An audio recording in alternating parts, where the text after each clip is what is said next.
নমস্কার, সবাই কেমন আছেন? আশা করি সবাই ভালো আছেন। আপনাদের সাথে একটা কুইক রেসিপি শেয়ার করছি।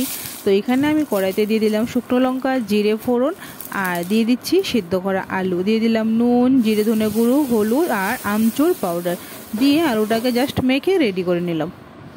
আর এদিক দিয়ে আমি আটাটাকে ভালো করে মেখে নিয়েছি নুন, চিনি আর সামান্য পরিমাণ তেল দিয়ে। কেটে নিলাম রাউন্ড রাউন্ড করে, আটাটাকে রুটি শেপে এঁকে নিলাম, এঁকে ট্রায়াঙ্গেল করে কেটে রেডি করে নিলাম। আর আমার আলু চোখাও ঠান্ডা হয়ে গেছে, বাস ট্রায়াঙ্গেলটার মধ্যে আলু সামান্য পরিমাণ দিয়ে রাউন্ড করলেই রেডি হয়ে গেল স্প্রিং রোল।